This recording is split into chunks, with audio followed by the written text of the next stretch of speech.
Hello, how you doing? It's Phil Thatch, and today I'm excited to be testing out a new lens. This time it's the Viltrox 40mm f2.5, and this is an autofocus prime lens for full frame cameras. Mine is for the Nikon Z series full frame cameras, and it's a really small package. This thing is light as a feather. It weighs 180 grams, which is only 4/10 of a pound. Look how small it is. There's no switches or anything on the outside of the lens except a really buttery smooth focus ring. So there's no aperture dial. You just control the aperture from inside your camera like you do with all modern lenses. It has a really small lens hood that goes on and off easily and looks nice on there. There's a 52, I believe, yes, 52mm pinch style lens cap. It looks good and works well. This lens has 7 aperture blades. It has 10 lens elements in 6 groups. The minimum focus distance on this lens is 0.34 meters or 1.12 feet. So you can get pretty close with this lens. You can also use this on your APS-C camera, but it's designed for full frame. If a lens is designed for APS-C, you can't use it on full frame. But if it's designed for full frame, you can use it on APS-C. So the fact that this one is designed for full frame makes it compatible with all of your Nikon Z cameras. The construction of the lens is plastic, but it is a quality feeling plastic. The important part though, the lens mount is metal. And you can probably see on there that there is a USB-C port on the back of the lens, which allows you to do firmware updates if needed in the future. There is no weather sealing gasket on the lens mount, however. This lens is going to be priced at $158 US, so it's extremely inexpensive. If the quality is any good at all, it'll be a bargain. But if it's anything like the Viltrox lenses I've tested lately, the quality is going to be very good. 40mm is an interesting focal length. It's a little bit longer than a 35. It's a little bit shorter than a 50. So if you're considering a 35 or a 50mm prime and you can't decide, this 40mm that kind of splits the difference might be the lens for you. So I'm going to pop it on my Nikon Z6 full frame mirrorless camera and see how it looks. It's got a dot, which makes it easy to line up with the dot on the camera. It clicks right into place. It's not loose, it's not too tight, it feels just right. It feels like I just put a Nikon lens on this camera.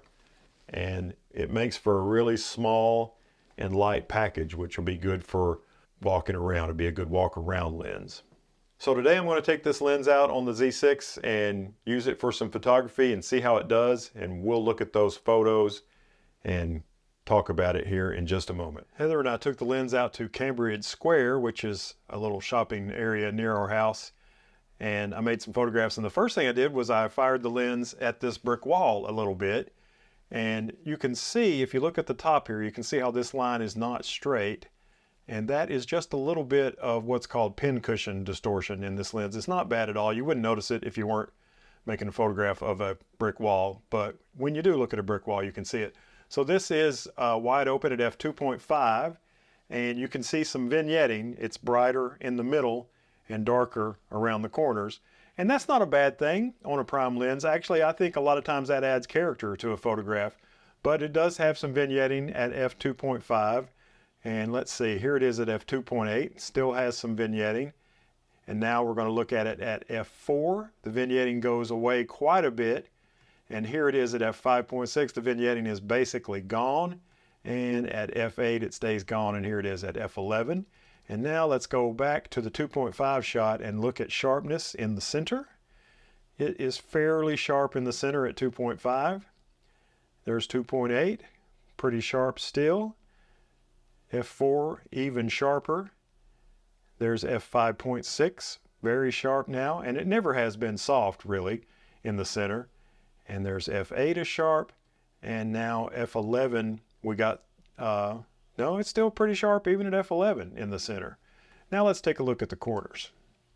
Here's the corner at f2.5. It looks a little soft. f2.8, still a little soft.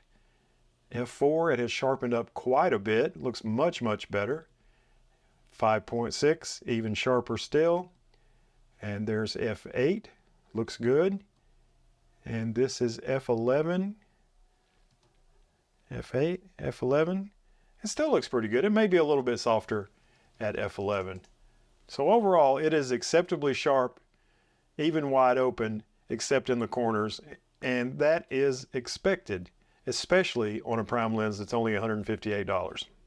Next, I walked around Cambridge Square and just made some photographs. Like I said, this is a good walk-around lens, so I walked around with it and made some photos. This is a wide open photograph of this. I think this is a dwarf Alberta spruce that's growing in a planter, and it looks pretty nice. Wide open, you can see the bokeh-fied American flag in the background and lots of nice character to the bokeh in the background of this shot. This is a kind of an S-shaped bench that's there at Cambridge Square, and I made this photograph wide open. The focus point was right in here, and you can see the S-shaped bench drifting out of focus in the background. Really beautifully executed.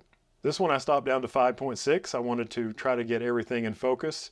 The only thing not in focus in this shot is this bird that's flying by in motion blur. I'm only at 1/160th. But it was nice and windy, and I thought the American flag pointing out looked good. Most of these photos have not been edited at all, but I went ahead and edited this one because I liked it quite a bit and cropped it to 16:9 so I could fill the screen with it. Cambridge Square in Ooltewah, Tennessee. This is a port where you would hook up your fire hose if you were a fireman and the place was on fire. I focused right here, and I stopped this down to f4 so I could get a little bit more of it in focus. It might have looked even better at 5.6. I don't like this being slightly out of focus in the background, but it does look beautifully sharp, and I like the way this photograph turned out. Now, there's a row of trees that I found at Cambridge Square, and I said, oh, this would be a great place to make a portrait. So I asked Heather to pose for me, and I made this portrait of her wide open at f2.5, and it's nice and sharp on her eye. Doesn't she have beautiful eyes? Nice and sharp on her eye, and I love all the colors in Heather's hair. And look at these bokeh bubbles here in the background. They're really beautiful in these trees, and there's a nice amount of compression. Even though it's only 40 millimeters, there's still some pretty good compression. Of course, you would have more with a longer focal length, but still you can use this walk around lens as a portrait lens, so that's pretty good. And all these are made on the full frame Z6. If this was on an APS-C camera like a ZFC or a Z50, you could definitely use this as a portrait lens. Next, I made this wide open shot of some flowers that were growing there at Cambridge Square. I think my focus point was right here, and you can see everything nicely drifting out of focus. Turned out pretty good. This photo has not been edited at all, and I think maybe I did edit this. Let's see. Yeah, this one's been edited. There's what it looked like straight out of the camera, and there is edited. Just a building that has lots of places. This is Fulin's. This is Sport Clips over here. This is where I get my hair cut from time to time. So I can even do a little bit of architecture photography. I made this photograph wide open at f2.5. It probably would have looked even better at f4 or 5.6. This one I also did at f2.5, and I like the way it turned out as well. But again, it probably would have looked even better stopped down just a little bit. I got Heather to make a photograph of me, also wide open. She stood back a little bit further away from me so you could see more of me in the picture. Nice and sharp, and the background is nicely separated. It's nicely out of focus for good separation. I talked earlier about how this lens wide open does have some vignetting, but if you're making a shot like this, the vignetting adds to the picture. It puts more of a highlight on the subject in the center of the frame. So vignetting is not always a bad thing.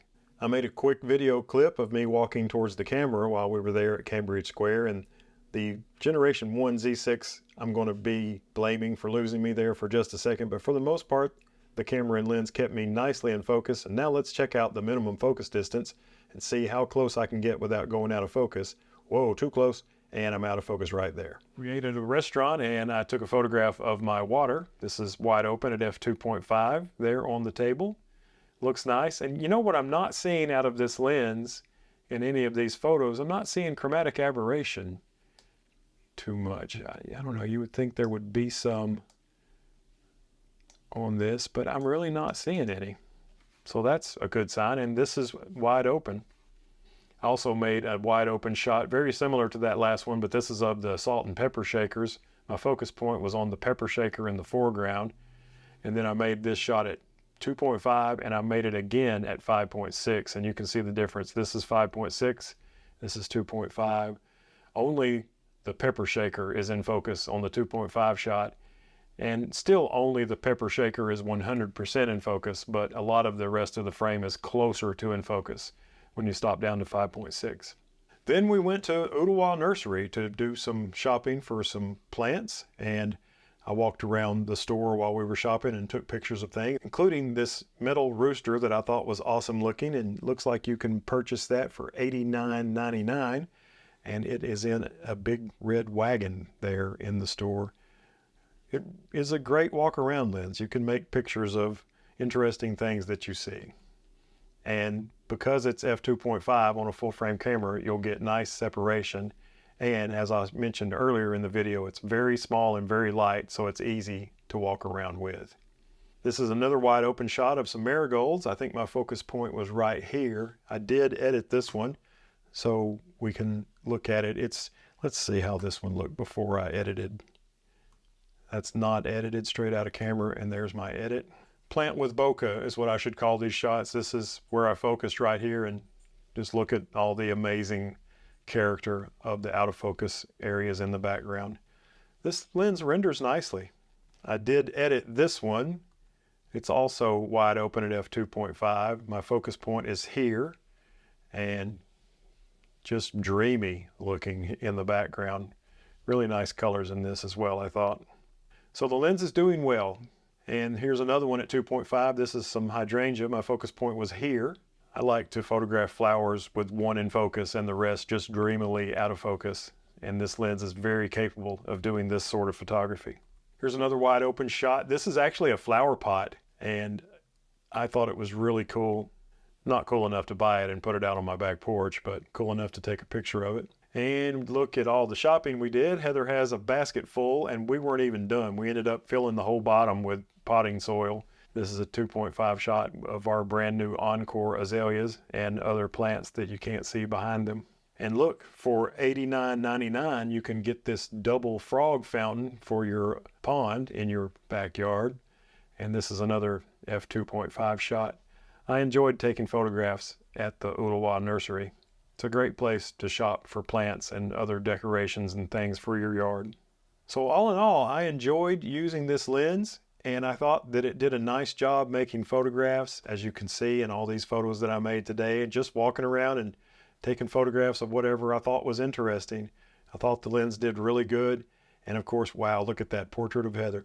And of course, it's only $158. So if you need a small, lightweight prime lens to walk around with, the Viltrox 40mm f2.5 might be worth a look. All right, thanks for watching this review of the Viltrox 40mm f2.5 autofocus prime lens for Nikon Z series full frame cameras. I hope you enjoyed it. If you did, take a moment and reach down, hit the thumbs up button. That helps me out a lot. And if you want to see some more stuff like this, subscribe and hit the notification bell. And as always, I hope to see you in my next video. Bye-bye.